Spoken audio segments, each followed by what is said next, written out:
အောင်စမှုဘက်ကစေတနာမရှိရင်ဇက်ရင်မောအတွက်ဇက်ရုံအသေးဆောက်ပေးမယ်ဆိုတဲ့ဇက်ဆရာဦးအောင်ကျော်ထွန်းပရိသတ်တွေအားလုံးပဲမင်္ဂလာပါရှင်စိုက်ထွန်းမြန်မာနေပြန်လည်ကြိုဆိုလိုက်ပါတယ်ဇက်ရင်မောရဲ့ဇက်ဆရာဦးအောင်ကျော်ထွန်းကတော့အောင်စမှုတို့ဘက်ကစေတနာမြစ်တာတွေလိုအပ်နေသေးတဲ့အကြောင်းကိုအခုလိုပြပြလာခဲ့ရလဲဖြစ်ပါတယ်အကြောင်းရင်းကတော့လွန်ခဲ့တဲ့ရက်ကဇက်ဆရာဦးအောင်ကျော်ထွန်း post တင်ခဲ့တဲ့အောင်စမှုတို့စပွဲရုပ်ကြီးမဖြစ်ရသေးရင်ဇက်ရင်မောကခွင့်ရရင်ကားချင်ပါတယ်ဆိုတဲ့ကိစ္စပါဒီလိုပြောလိုက်တဲ့ပုံကစိုင်းရင်မိုးကအောင်စမှုရဲ့အကြတွေကိုပဲနေရာငွေယူရတဲ့ပုံစံနဲ့အများကြီးဂုဏ်သိက္ခာကျဆင်းသွားခဲ့တယ်လို့ပြည်သက်တွေကပြင်းပြင်းထန်ထန်ဝေဖန်ပြောဆိုနေကြရလဲဖြစ်ပါတယ်။ကိုယ့်ရဲ့အနေထားကြီးနဲ့ကိုယ်ပိုင်စက်ရုံတည်ထောင်ပြီးတော့ကားပြဖြိုပြရမယ်ဆိုလဲရနေတာကိုဒီလိုပြောလိုက်တာကအံ့ဩစရာပါ။ဒါကြောင့်စိုင်းရင်မိုးရဲ့ပြည်သက်တွေကအရန်ရှက်တယ်ဆိုပြီးဦးအောင်ကျော်ထွန်းရဲ့လောက်ရက်ကိုအခုလိုပြောဆိုခဲ့ကြရလဲဖြစ်ပါတယ်။ဒါပေမဲ့တကယ်တော့ဒီကိစ္စကဂုဏ်သိက္ခာနဲ့မဆိုင်ပဲအောင်စမှုတို့ဘက်ကစေတနာရှိမရှိပေါ်မူတည်တယ်ဆိုပြီးတော့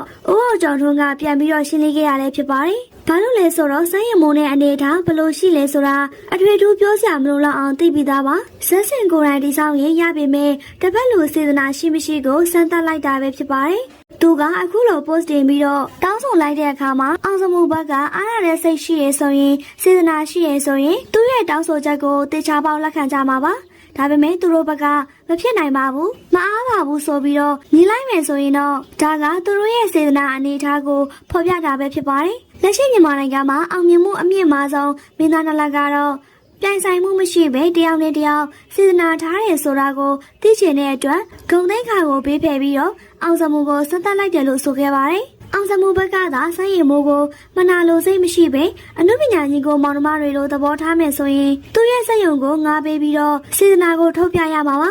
ဒါကြောင့်တစ်ဖက်လူရဲ့စိတ်ကိုစမ်းသပ်တဲ့အနေထားနဲ့ဒီလိုတောင်းဆိုခဲ့တာဖြစ်တဲ့အကြောင်းကိုဦးအောင်ကျော်ထွန်းကအခုလိုပဲဖြေရှင်းခဲ့ပါတယ်။စိုင်းရင်မိုးရဲ့အနေထားကတော့အားလုံးသိတဲ့အတိုင်းပဲကိုပိုင်စက်ရုံကိုဘယ်နေုံပဲစောက်စောက်ပြည်သက်တွေကယုံပြည့်ယုံရှမ်းလာပြီးတော့အားပေးနေကြမှာပဲဖြစ်ပါတယ်။သူတို့မှလည်းကိုပိုင်စက်ရုံဆိုတာရှိပြီးသားမလို့အစင်သက်ကောက်စင်လိုက်ရင်ခဏပါပဲ။ဘာမှအခက်ခဲနေတဲ့ကိစ္စတခုမဟုတ်ပေမဲ့တစ်ဖက်ဆက်မင်းသားရဲ့စေတနာကိုသိချင်လို့ဒီလိုပြောခဲ့တာပါ။ဒီကိစ္စမှာစိုင်းရင်မိုးရဲ့ပြည်သက်တွေကတော့မျက်နှာမဖော်နိုင်အောင်တော်တော်လေးရှိနေရပါတယ်။ဇက်ဆရာဦးအောင်ကျော်ထွန်းရဲ့လုပ်ရက်တွေနဲ့အပြောဆိုတွေကမင်းသားနှစ်ယောက်ကိုရန်တိုက်ပေးနေသလိုဖြစ်ပြီးတော့ပြဿနာတွေကိုဖိတ်ခေါ်နေရလဲဖြစ်ပါတယ်။ကိုဘာသာအေးဆေးနေလို့ရပေမဲ့တစ်ဖက်ကိုသွားပြီးတော့ထိထိနေတဲ့အတွက်ပြည်သက်တွေကိုယ်တိုင်ကစိတ်ပြတ်နေကြတာလည်းဖြစ်ပါတယ်။ဇက်ရင်မိုးကအဆဆရရတော်လုံးတဲ့မင်းသားဆိုပေမဲ့ဆရာကောင်းကိုမပိုင်ဆိုင်ရတဲ့အတွက်နာမည်ပြတ်နေရပါပြီ။အခုလည်းအပြိုင်ဆိုင်ဖြစ်နေပြီးတော့ပြည်သက်စောင့်ကြည့်နေရတဲ့အောင်စမှုကိုစေတနာရှိတာမရှိတာတွေပြောပြီးတော့